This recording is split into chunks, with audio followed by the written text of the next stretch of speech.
we'll just go ahead and start through here and introduce the team. If you've jumped in, you've kind of figured who everyone is. My camera is off because I'm having internet issues, so sorry about that. But I'm Grace, I'm the architect. Doug is representing Mighty House Construction, the contractor. Jay and Elizabeth are here as the homeowners, newly back in their house. They just moved back. It has been a couple, not quite a couple months. 2 months. Yeah. So, let's try to get this to move again. So why did they want to do this remodel?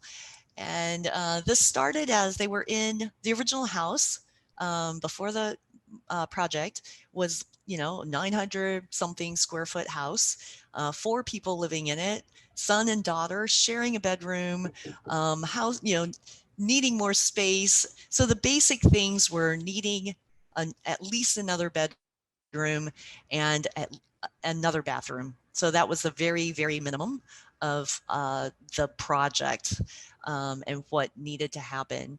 And then there were other, so this is the floor plan of the existing, what was the previous house. And the yellow space, the colored spaces are just where the impacted areas. So you can see sort of a living room, dining room, kitchen, kind of open plan in the front. You had 2 bedrooms and 1 little bathroom in the back, shared by all 4 people. And I just want to note that there's not even like a big sink with a cabinet and everything in there. There's no cabinet in the bathroom even. So I was personally amazed that they were all peacefully living in this house, sharing these spaces, but they did recognize that they needed more space. So just a reference point for where they started, where we started on this. So this is a front and back of the house before the project. And you can see on the back side that there are no windows. There's just one little door going to this wonderful backyard. So from the front view, you can see all those tall trees in the back are actually the park behind the house. And so you had this wonderful green space and you had no visual, very little visual and physical connection to it. So that was one of the goals of the project. Besides just the bedrooms, needing another bedroom, they, needing some flexible space, which became apparent in this last year of COVID craziness and homeschooling and all of that, the need for separate spaces and places for people to go away to and get some bit of privacy was really all of us found to be really necessary and apparent in our current lives. And, so then there was also the concern about doing a second floor. We decided, it does make sense to go up rather than out, even though there's all this space to expand outward. And a lot of people, this is the choice that they're trying to make is, do we go up or do we go out? And when you go up, you have the challenge of, well, you're going to tower over, shade the yard, all of those things. Does it feel imposing? When you go out, you're going to lose your yard. And so the idea was to preserve this yard and have all this great yard space, but then open up some of the inside. This is a shot of the inside and a view to the backyard, which you can barely see. And so the decision was made to go up. I will say also that the area we're in has very long, skinny lots. So we already had a pretty long, skinny house. And so the only way to really expand would have been to make it go back even further or to be even closer on one side to our neighbors. So we didn't have a lot of flexibility side to side on the lot. Yeah, so then going into the sort of what we create, what the design process involved. So the blue spaces are bedrooms and the yellow space is sort of circulation space. And so what you're seeing here is a floor plans, first floor is on the bottom, second floor is on the top, and to the right is a section cut. So it's like cutting through the house, a cross section. And so on the bottom floor plan, you can see the sort of dashed lines in there. That's where the original walls were. And essentially, we took one of the bedrooms. One of the things that people have, it's always surprising for a lot of people, is how much space stairs take. And so, you know, you can see the stairs there take up a good portion of that bedroom, the original bedroom. And so one bedroom became the stairs, that orange space, and then the rest of it became a laundry room. That's we'll mention a little later, and the uses for that room. And then the blue space, the bedroom stayed, but we opened it to the backyard. So there's a window now. There was a closet along the back. We opened it more with visually to the backyard. And that bedroom changed in proportion and shape a little bit to allow the hallway area, that open area from the kitchen, to be more wider. It almost doubled in width, and then you have double doors going out to the backyard. And then upstairs, you can see the footprint of the upstairs is not quite as big as the downstairs, and that was by intention. We kept trying to shrink it back until everything was about at the minimum size it could be to function well and to feel comfortable. And the idea there is that area on the left side is the backyard. And if we had taken the full second story all the way to the left edge to the backyard, then in the backyard, when we were looking at it, it would feel really imposing. So the concern there was to have that backyard feeling not feel like your house is towering over you. Then on the right side, that the cross section, I just am showing that because to get the height of the whole addition down so that it didn't feel like this tall, imposing second floor, we use scissor trusses on the roof. So that allows your pitched roof, your typical gable roof, but then your ceilings inside are also vaulted and pitched. And you can see the space in there we have, and Doug will talk about this a little bit in a bit. We have lots of space for insulation. So these are called scissor trusses. Let's see here.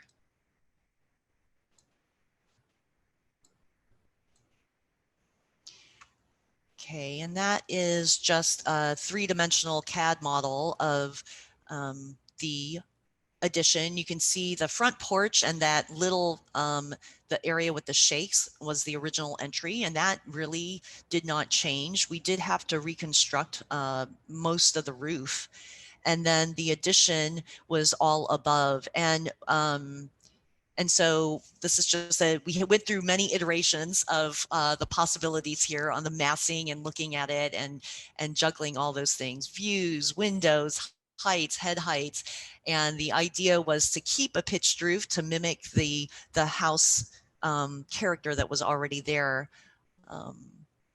Let's see. And then Doug, you maybe want to talk about some of the construction aspects. To be. So you can kind of see a little bit of the floor plan, how that's laying out in there. What we're talking about a little earlier with the insulation is on that same picture on the outside of the wall, you can see that there's the trusses are of a higher point there. A lot of the truss companies like to make them come to a single narrow point, and that only allows for like maybe 4 inches of insulation, which makes a cold spot in the room. These, yes, they do cost a little more, and the truss companies say it's always more difficult to build, but it gives you a much higher R value and much more comfort to the house for it.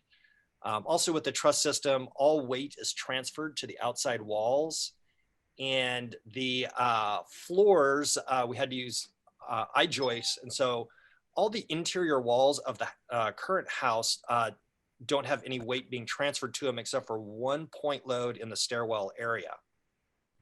Just for the stairs themselves. But this way, it gave us the freedom to not have to sit there try to tear apart the entire main floor of the house and then put in new foundations throughout all the basement for holding up the new floor. But so everything is being transferred to the outside of the house. Yeah, and I'm just going back to that cross section that kind of, you can see a little bit of that where on the left and right side, those walls is what's carrying the weight of all of the addition, most of the addition anyway.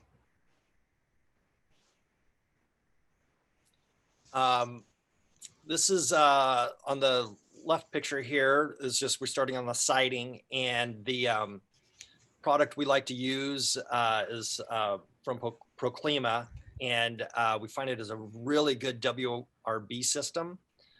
The other thing that was entertaining on this particular wall is the original house actually had an addition out back, and they didn't line it up straight with the other house. And so when we're obviously doing a addition above everything, we want to make that as a straight wall the whole way down, which then didn't line up with the lower wall. So we had to fur out the whole original part of the house to create a straight line. Otherwise you'd see this kind of huge curve and oddball shape of the house.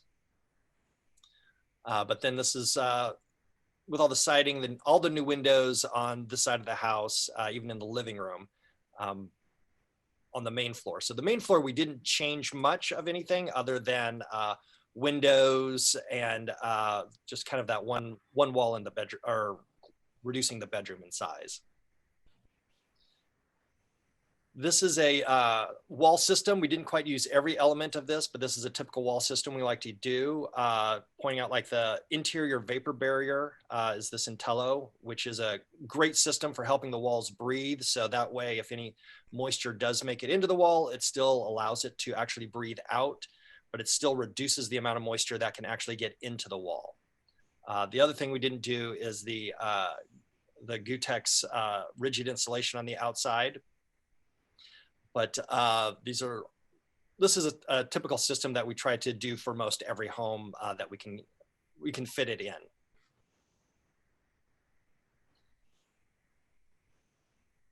This is showing our Hrv system. So this is an Intel, or blanking the name of it all of a sudden. Lunos. Lunos, thank you. I was going on the other product. This is a air filtration system. There's kind of like 2 in each room, or 2 work in a pair, and there's like 4 pairs for doing the whole upstairs of this house.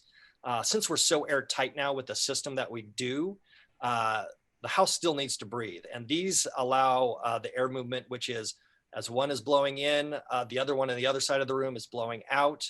And about half hour later, they switch. And so they moves the air back and forth through the room, creating a much better circulation and making sure that the whole room circulates evenly without just creating a single, stream of air. These also have a Hrv 16 filter system in it. We got the bigger filter for this one. These will really help, especially in our unfortunate climate now of more fires. During the summer, these will filter out a lot of that, all the particulates and that smell that's coming with it, but still gives you the fresh air you need, so you don't feel the need to open the window and then breathe all that horrible air in. The Solitube is in the hall. These are a really nice system to give you natural light without putting in a big skylight, because the skylights are a bad energy loss due to the fact that you have a huge pane of glass on your roof.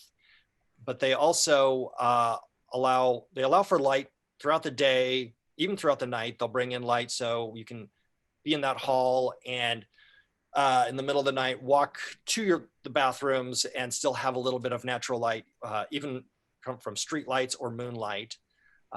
They also do have a light that's in it, that's on a switch, so that you can have a light that is working to switch this on and off during the night without having your whole ceiling being, Solitube, light, heat panels, all these other things that are going on with it. Yeah, I'm going to note here also that these, I mean, like Doug said, they're great for interior spaces. I've used them in bathrooms that had no windows at all. And then once we put it in, everyone kept on reaching in to turn off the light because they thought the light was on constantly. So it was great. They never turned on the light again. So, but you also, because it's hard to turn them off, right? It's hard to turn the sunlight off. So I don't recommend putting these inside a room where someone might sleep, because it's like having a window you cannot close very well, even though they have some with the dampers on them. But anyway, the basic ones don't have that ability. And yeah, so that could be a problem for some people. And so that's why we specifically in this case put this one sort of out. It's, you know, out sort of in the hallway, away from the a little bit away from the bedroom doors, kind of split in between the bathroom and the bedroom doors, because it does bring in actually quite a bit of light. It looks just like a light is on. One little note on that, we did want to shift it. They wanted to use the south side of the roof for solar. And so we didn't want any of our water pipe vents coming up through that side of the roof and the solar tube coming up through the south side, so they could maximize solar to be put on the roof. So we actually turned that within the space, and the actual top part is actually coming out on the north side of the roof. And the benefit of actually having it come out on the north side of the roof is kind of more even light during the really super bright sunny days. When it faces south, they have an intense light, and then as it goes down, so you get a bigger variation of light if they're facing on the south roof. On the north roof, it's a little more of an even consistency, so it's not super intense at various times of day. But for this particular case, it was mainly to get them to fill the entire south side of their house with solar. These are the heat panels or the heating system in there, and the one is still at the wall. That's the Lunos. That's the one of the pairs for venting the bedrooms. The infrared heat panels, the square ones on the left picture, are the systems that we used in the bedroom. And in the bathroom, we did use the Cove heater and the heat panels to try to kind of make even type of heat to balance the whole room out, because it is a vaulted ceiling. And we wanted to make sure that there's heat. There's also a heat panel on basically right above the camera in this picture. That way you have kind of an even heat throughout the bathroom. The nice thing with infrared heat systems, being that they heat like the sun, they'll heat the objects in the room, keeping the room really warm for a longer period of time, but they also heat up quickly. So 15, 20 minutes, you can heat a room. So this is the kind of system that you can turn on and off quickly and only heat as you're using it, and in preparation for that. And also you can control each room individually. That way, whoever is in each room, they get the type of heat they want. If they want a little warmer or a little cooler, you can control your heat system, which makes it much more energy efficient also. Oops, sorry. I didn't mean to advance. So now let's just take a peek at, you know, what's the final result, and let's do a little bit of before and afters comparison. So on the left, you see the original before, and then on the right is what it looks like today, or at least a couple months ago. And so I think, Jay and Elizabeth, you actually said you had neighbors walking by and saying thank you, I think, for keeping the scale of the house down, right? Yeah, people consistently say thank you for making it blend in so well with the neighborhood, because there are a lot of little one-story houses in our neighborhood. And then people also say thank you for it not being a big box, for maintaining the character of the original house, how well it all blends together.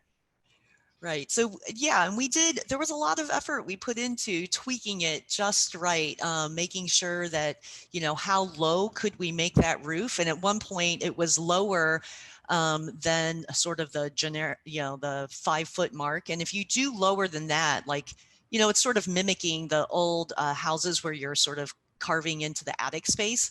but we didn't want it quite that low. If you've ever been in those spaces, you know that it gets really like awkward, like you can't really use that space below that 5-foot level. So we had to play with that, you know, how tall to make that, how short to make that. And I think where we ended up was a nice middle ground.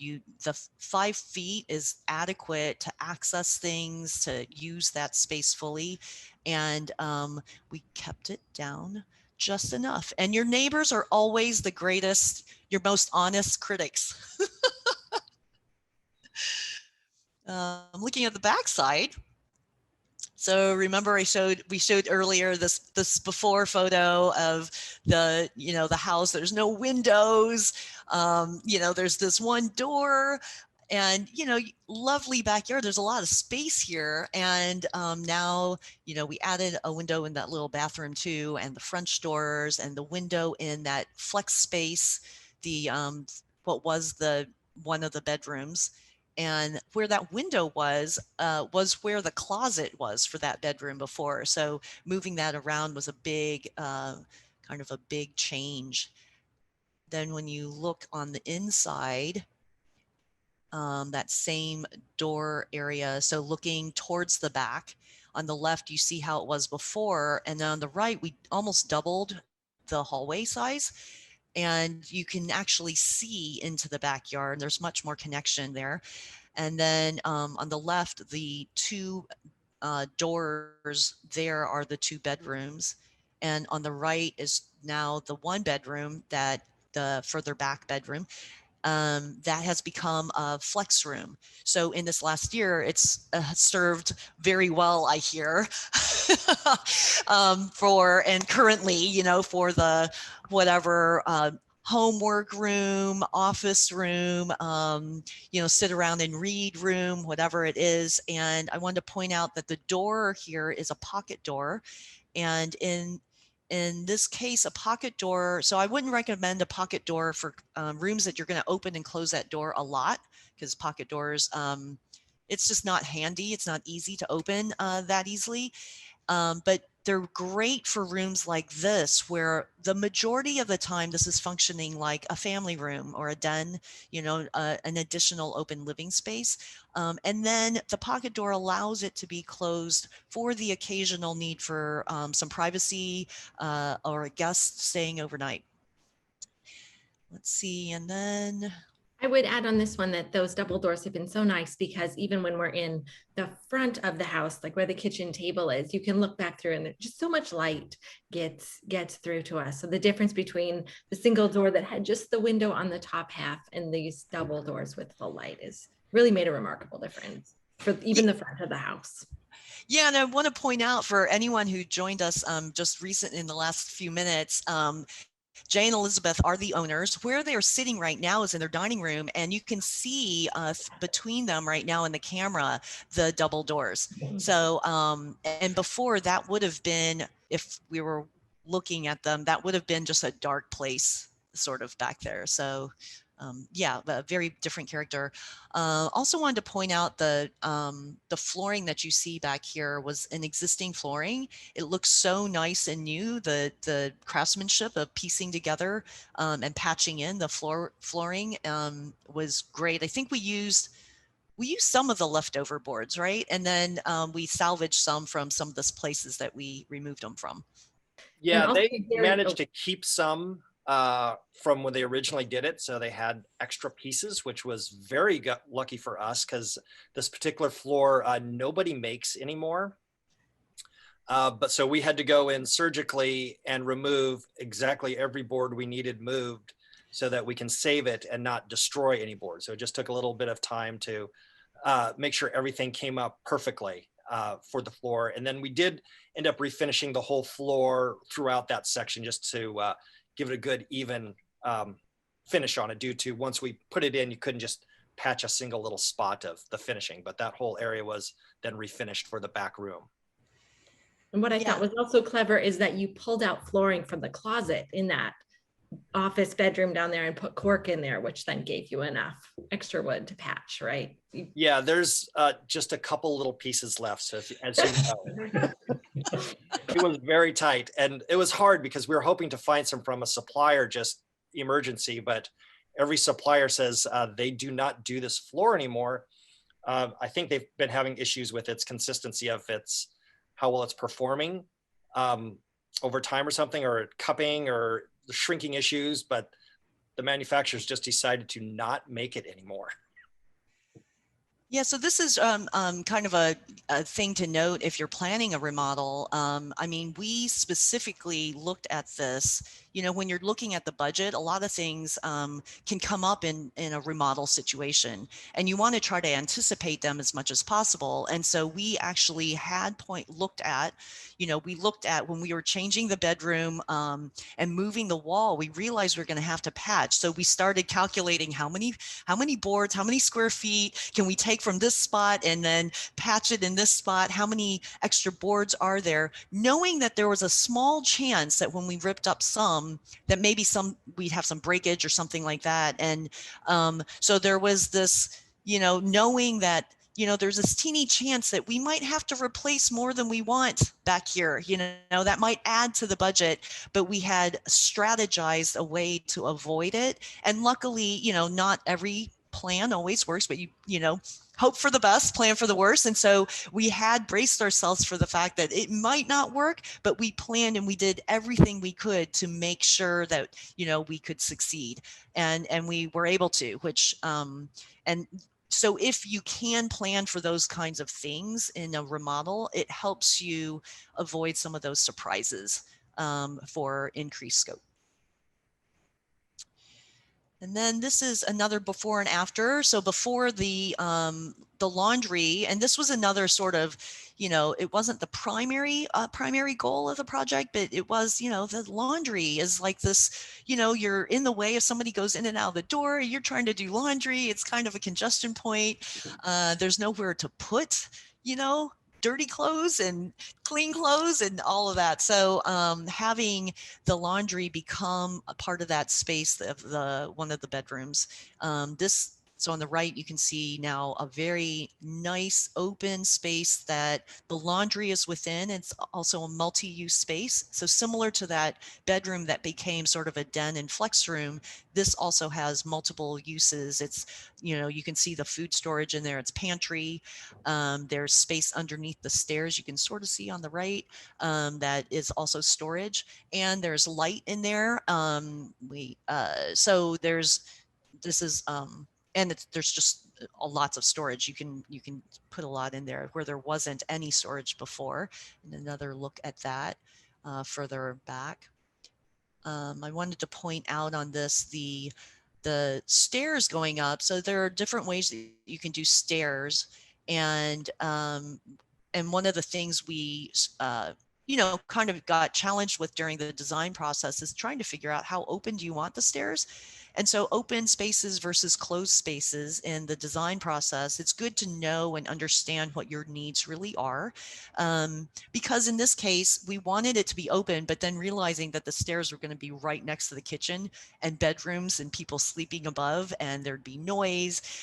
So trying to get that balance of open, but still not so direct of a sound kind of transmission going up was what we were trying to do. And that way, so in this case, we have stairs with a window there so you can see this light coming through, and then kind of open landing space above before you get to the bedroom doors. And so that kind of helps mitigate some of that.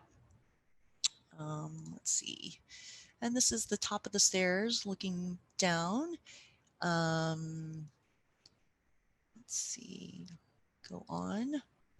And then this is just some of the finished pictures of the bedrooms.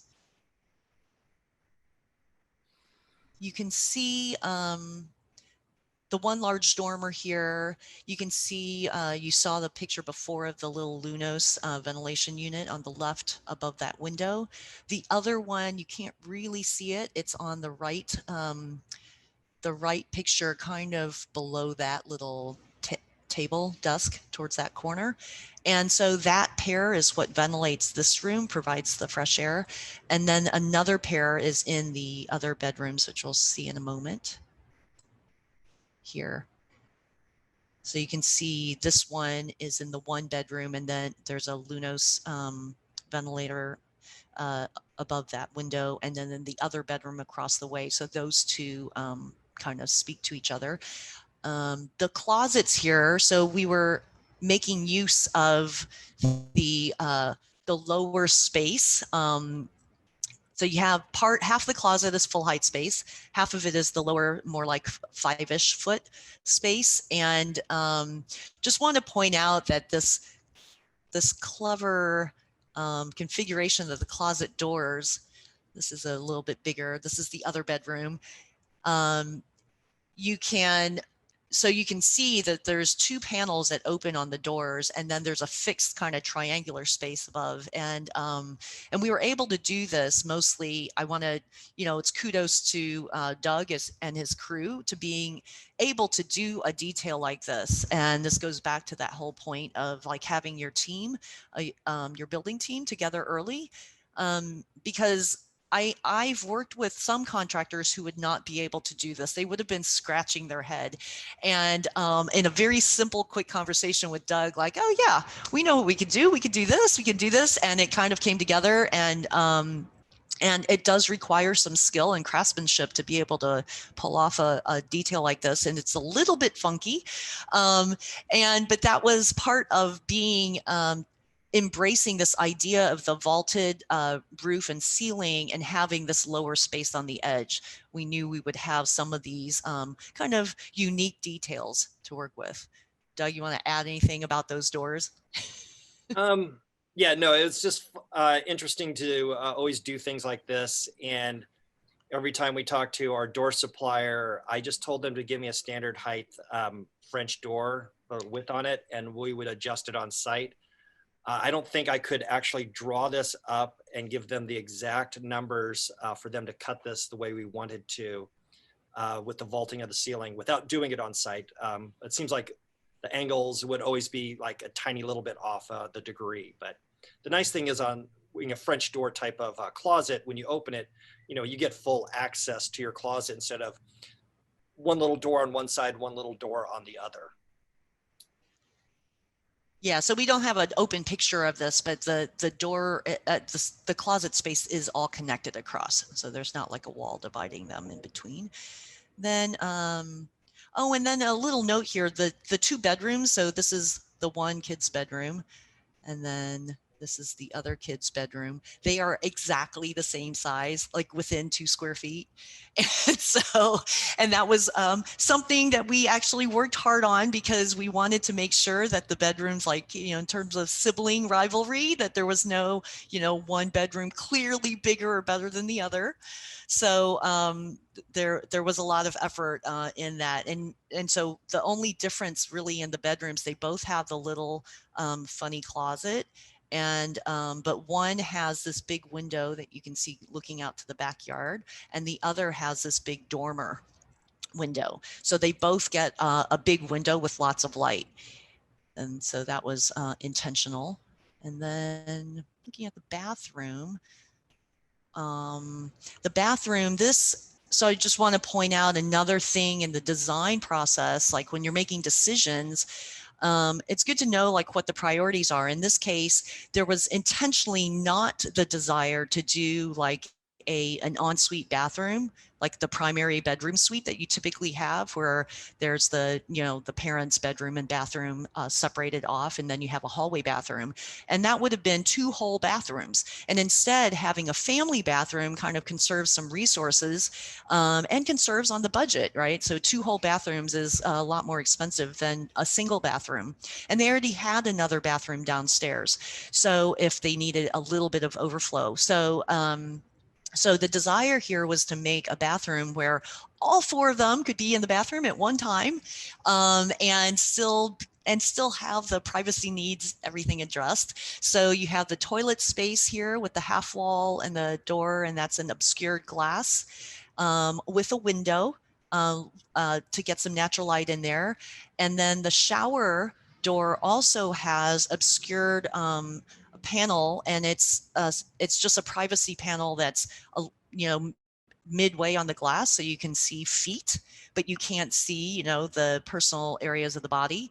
And it's obscured enough that you can see that somebody's there, but not actually see anything. You can just see a silhouette. So, and then there are 2 sinks. So essentially everyone can be in the bathroom at the same time, even though that's probably not desirable. But for a busy family, you know, with everyone with different schedules, this is really important. So there's also a window inside the shower, and that lets light in there as well. And I don't know, Jay and Elizabeth, do you want to add anything as far as how this actually functions? It functions well. I mean, there's not much to add at that point. It really does. There's been very few points, if any points, where I feel like we haven't had access to the space we need. Yeah. Yeah, I guess a little detail I'll point out since I'm thinking of it is the mirrors. You know, this is, instead of having, you can have mirrors that are hung on the wall, or you can have mirrors that are attached to the wall. In this case, the mirror frames actually, so this was assembled on site. It's not a pre-manufactured mirror, and so we ordered trim from the cabinet company so it matches, and then just framed it on site. And let's see. I will add that we really like the light in the bathroom with the different windows. It feels like a light, airy space, and we really enjoyed that. Yeah, and that was the reason for doing all this glass. I mean, it's frameless glass. It's a bit of a splurge if you think of it budget-wise, but it's also, you know, it goes back to those priorities in terms of how you're making decisions in the design and what's important. And having light was actually one of the things that was important. And so the glass allows that light to come through to the rest of the bathroom. Let's see, going through here, this is just looking at the back door again, out to the backyard. And that is another view of the backyard, the finish product. And now they get to enjoy that space on the back side. That decking is a Kebony decking. I forgot to mention that earlier this morning. And then that space, it's the size of a small room. So if you think of covered porches as being small rooms, you want space for furniture and people and things. You know, and again, we could have taken this across the entire back of the house, but everything, all the decisions in the design process was about containing things. How small can they be? You know, what's the minimum, you know, that makes it work? And so I think that, you know, anyway, it translates to budget, right? So you're going to prioritize like the square footage and where you want to concentrate the part of the budget.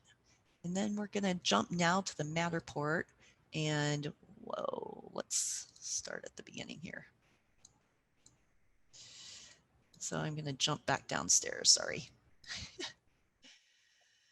So this is now, you're coming in the front door. We're looking towards the front door and the living room. And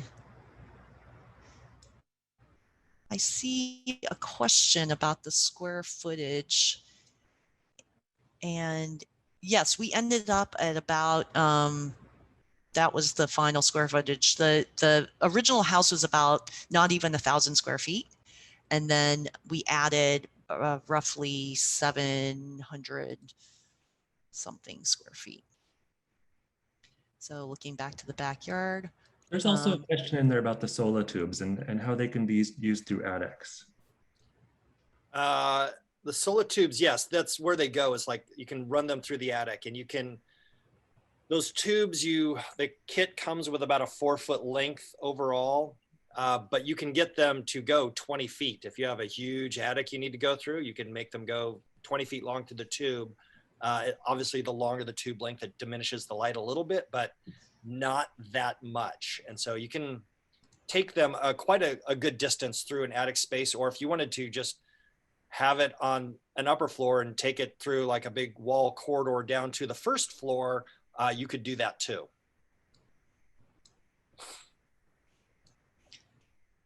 So I'm just going to keep walking us through the house. the upstairs. The bedrooms all got cork flooring. You can see here.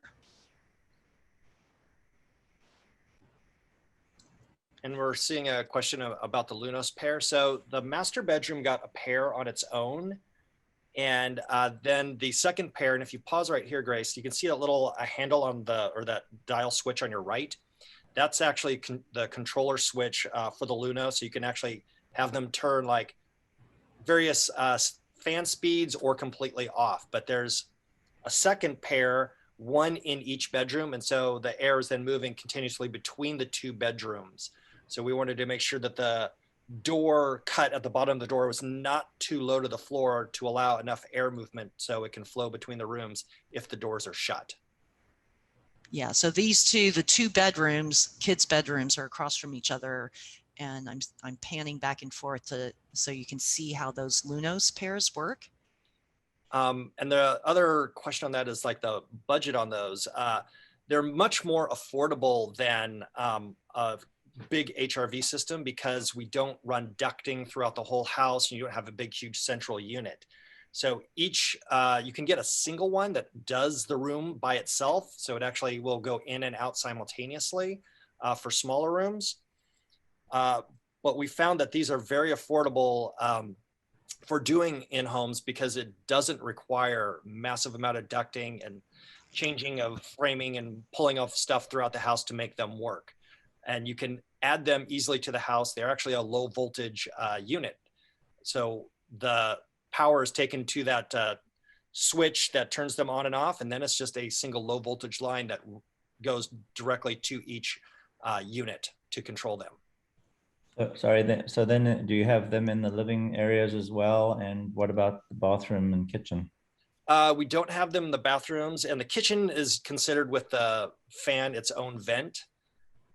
We only did the upstairs with these, partially because like the downstairs, it was a little bit more naturally vented due to the old construction, and because we weren't sealing up the old part of the house 100% on the lower level. So you can put them in a bathroom. You can use the single unit in the bathroom. But a lot of times it's just considering when you have the external vent in the bathroom, that's enough to pull the bad air out of the bathroom. We find they're more critical in actual bedrooms because that's where you're sleeping all night, and that's where you actually need more of the fresher air throughout the time. And the rest of the living space on the main level, it's because it's a big open room with multiple doors and you're opening and closing constantly, and the kitchen vent, it wasn't necessary to put on the lower level. Yeah, and I want to add that, this is one of these things in remodels, right? You really have to decide which things are you going to do and where are you going to draw the line between, what you're going to touch on the existing house and what you're not. And so we prioritize the upstairs for the ventilation, knowing that there was already some exhaust ventilation. So you just want to remember on ventilation, there's kind of three main things that you want in your house in general. You want to exhaust air, stale air. You want to get in fresh air, and then you want to move air. So you want to, move air around. And so you want to hit on all three of those. And so, yes, ideally, we would have also probably a pair of these units downstairs. But because we did not open the ceiling in the space below, we had existing kitchen that we didn't want to, destroy in the process of remodeling. We were having to work around a lot of existing area. And so the choice was made that, we have already exhaust covered downstairs. We'll focus on but that is a good question. So continuing here, let's see, I mentioned the cork, the radiant ceiling panel and the stair, we added one over the landing because of the window there. We have radiant heat in all the bedrooms, and and there is a ductless mini split in the living room, dining room downstairs, but we felt like this space, because of the window, could feel maybe a little chilly or something in the middle of winter. So this is sort of an additional piece that we added there. Let's see. And the nice thing is with this heat system, there each room, it's on its own thermostat. So you can control each room accordingly. And if it's super cold, like Grace was saying, during the winter, you can turn it on. But if it's one of those that you feel you never really ever need to use it, you leave it off. It's never used, and you're not ever spending any energy to heat a space if it's not necessary. Let's see. I wanted to mention the Marmoleum, the flooring here. So this originally was not part of the, it's one of those things where we were hoping to keep it intact, but as the project progressed, we realized that we were not going to be able to match the existing Marmoleum and have a seam that made sense.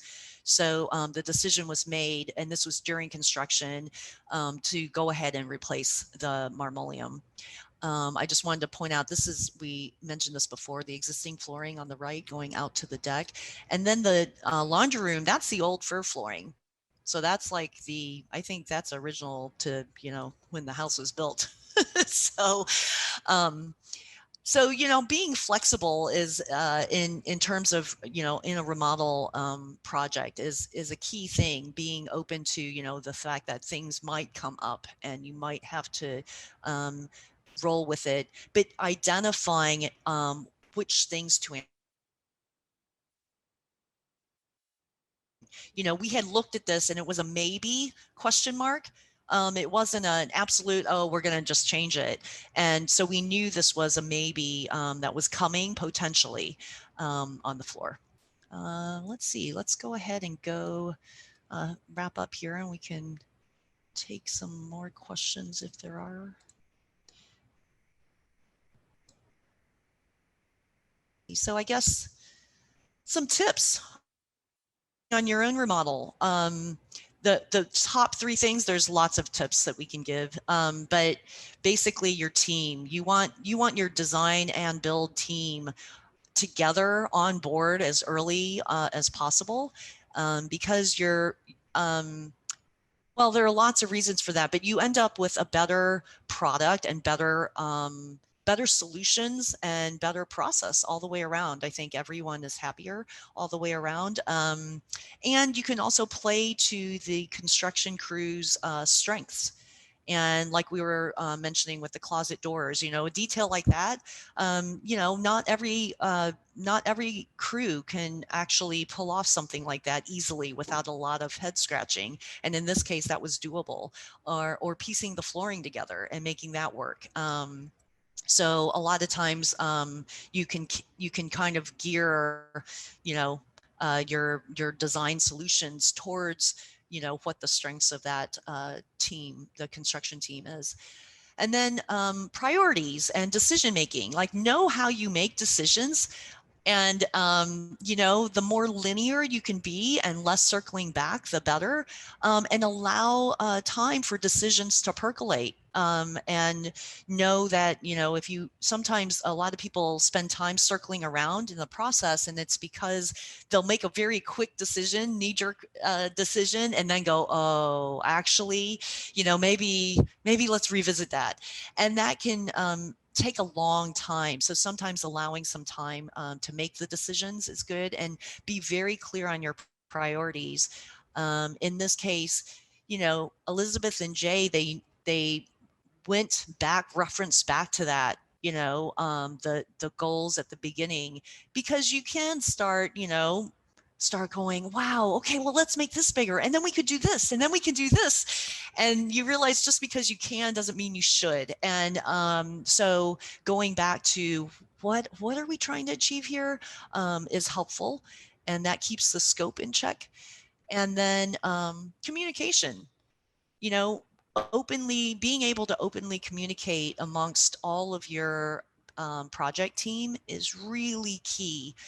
Being comfortable to talk about, the needs in your toilet space, or those kinds of things. Your house is a personal space. So my recommendation is always to, your project team are people that you very much, you trust, and you very much can talk about any specific detail that, it's in your personal space.